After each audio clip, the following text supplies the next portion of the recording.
Well, down here, Panther Lake, Panther Point. This past week for me, and a lot of my trips, has been a very difficult week. It's been very tough. The bite's been extremely difficult. Big Moon has played havoc both with our bite and with our tides. So if you've been on the water this past week, you have experienced that to some degree. Now, I cannot speak for my live bait throwing buddies, but for people that are throwing artificial, it's been a very difficult week for us. So, and that's primarily all I'm doing. So, we've had to really grind and find and just make things happen. Nothing was very easy at all this past week. I mean, we had to deal with the wind this past week. We had to deal with that big moon. You had to deal with these super low tides that we've got in here right now. So it's just a combination of difficulties, if you will.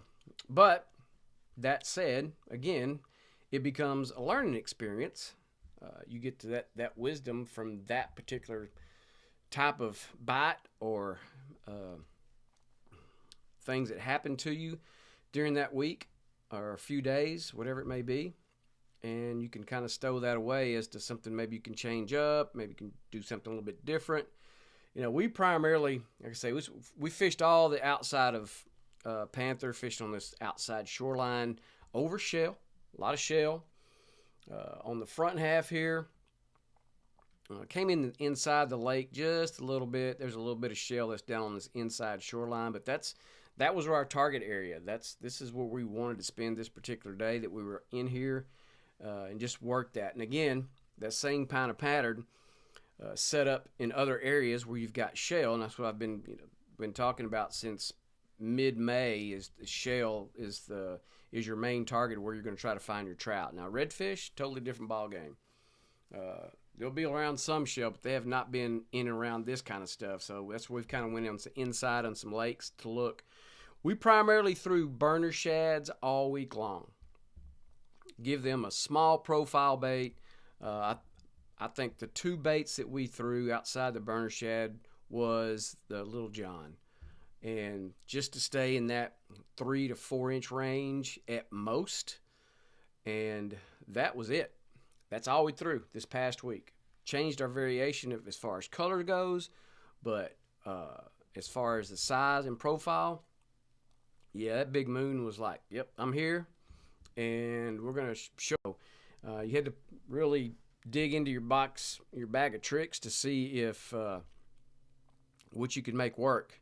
I mean, we threw anywhere from the Truth, Golden Red Glitter, Kitchen Sink, Watermelon Red,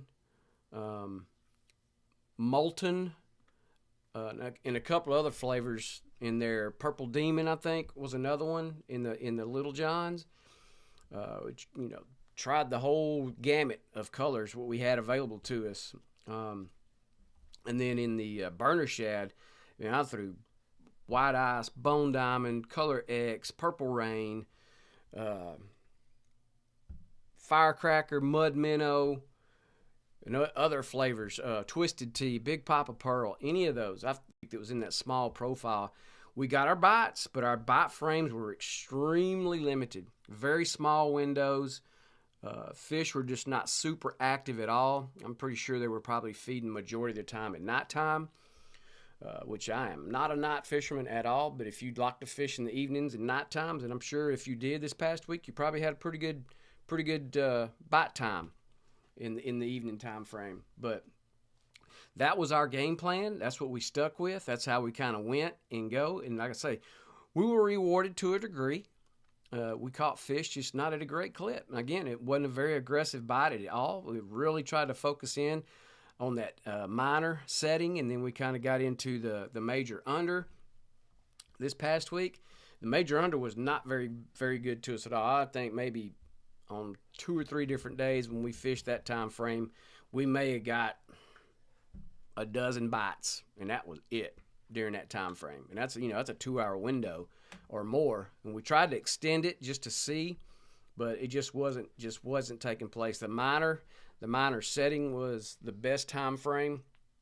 Early in the past week, that minor setting was early in the morning, so we didn't always get to use it that much, so we were really on the backside of it. But as the midweek and later in the week came, it became into play for us, and it showed.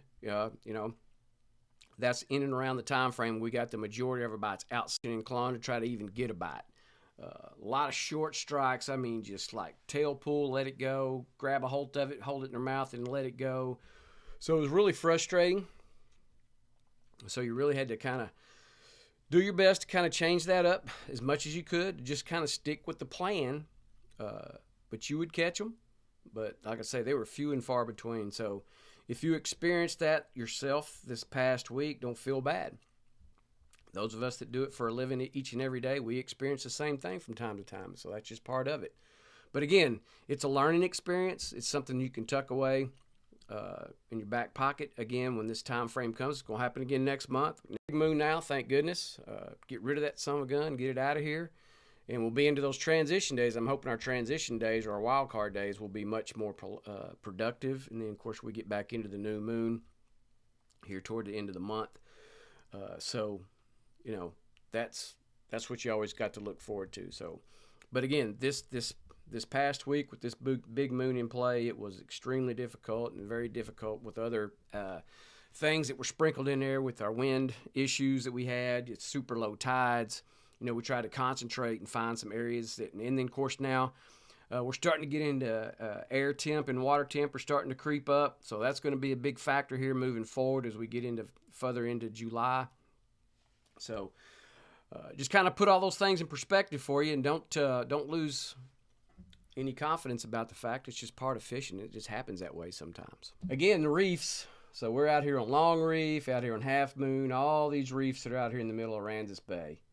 All these suckers that are out here, and with our lower tides that we've had, some of these came into play that we could wade.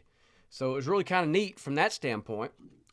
Found trout that were out here, all this area back in here, all these down here in Spalding Reef, these in here, little area, all these areas out here. If you got a pretty good GPS, this got the Texas One card that's in there that really shows you all the definition to it, then you really can locate and be around those types of areas.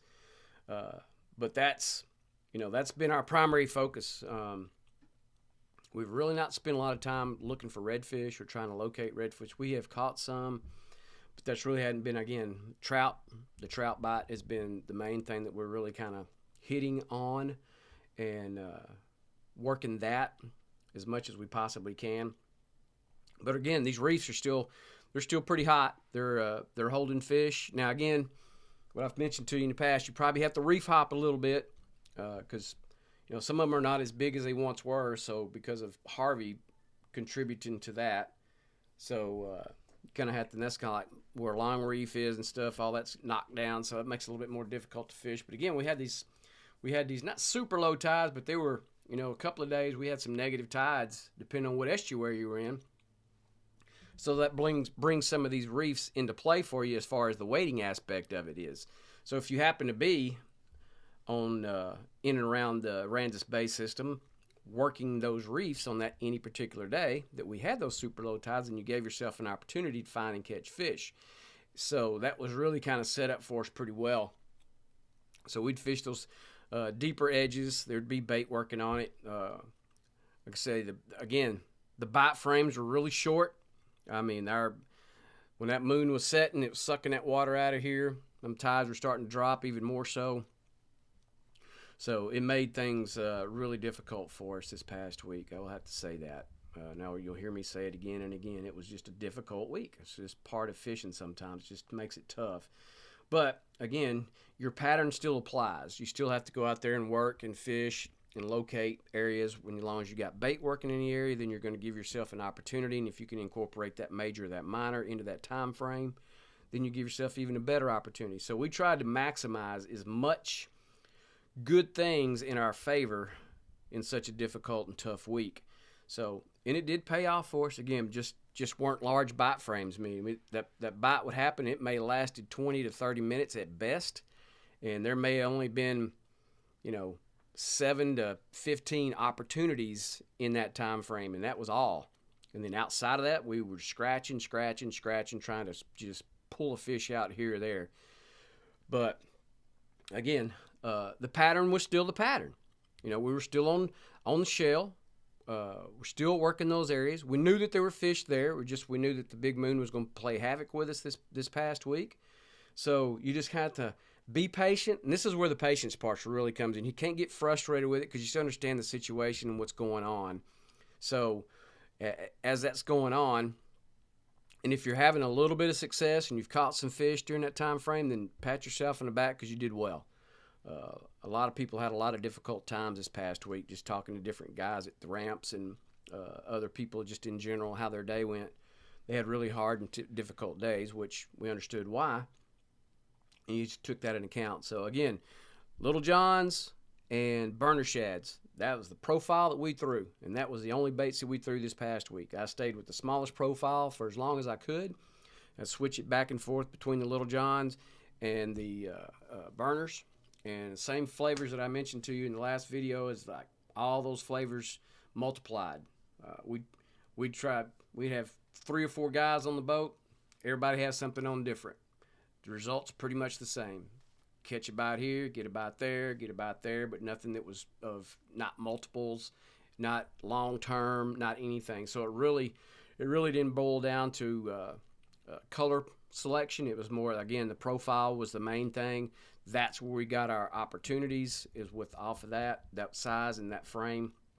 So never put anything bigger on just to check. Didn't want to waste time doing that because, like I say, our bites were so few and far between in those time frames that so we just tried to stay with what was best suited for us that week. So anyhow, hopefully this upcoming week will be much better for everybody. Up here, Rattlesnake, Pete's Bend, all this area in here.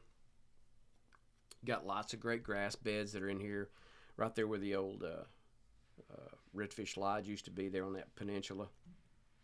Spent a lot of time on that flat, and then of course out here on the Rattlesnake Point, all the way out here on that, up there in Pete's Bend, and came all the way down here in Italian Bend, spent a little bit of time in there. Big old sand flat, all out this area here, all the way back into Port Bay. There's just different areas. Again, trout bite is extremely light.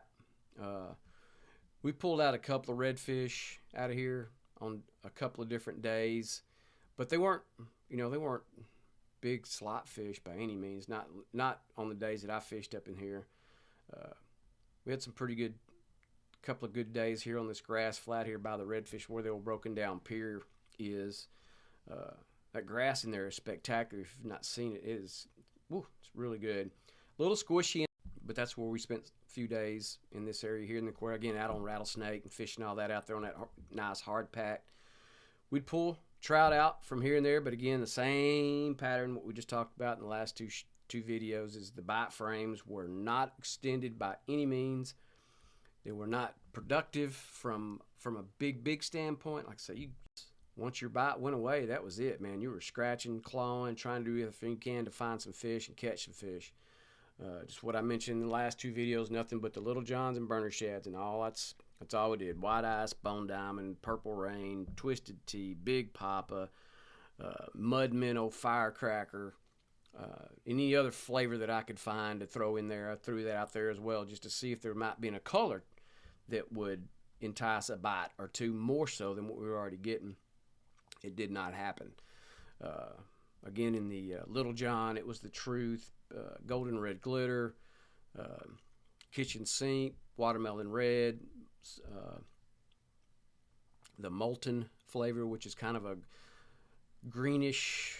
If you haven't seen that, it's really good. It's a really good springtime bait and a fall bait. But we were throwing that out there as well just to see if we could again entice bites.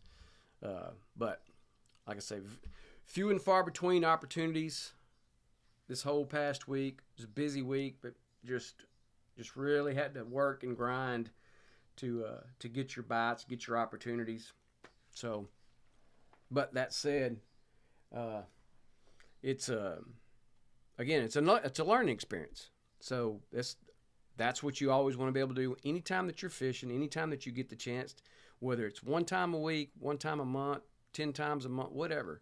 Anytime that you get the chance to get out on the water to fish, always use that as a learning experience to better yourself down the road, because there's always going to be times when fishing is going to just be knock it out of the park spectacular, and that's the easy days. There's not a lot you have to do, and you're producing, but you're learning on those days as well. But then when you have a week like this past week where big moon, big winds, super low tides, not many opportunities to catch fish or getting bites anyway, or the opportunities there to do that. So you stick that away and you do it. So your being becomes very diverse as far as a fisherman goes, and that's what you want. So anytime that these opportunities come along, take advantage and really, write that information down. Think about it. Think about your day, how it went, but don't be discouraged about it, because the flip side of it is you got information that typically that you would not have gotten when it's just easy. When it's always easy, you don't get a whole lot of learning going on with it. Yeah, you learn some stuff, but not like you do on the really tough days like this past week. So it was good. Few days were not a whole lot of fish being caught, but at the same time, we got a lot of learning involved into it. So that's going to be great for down the road.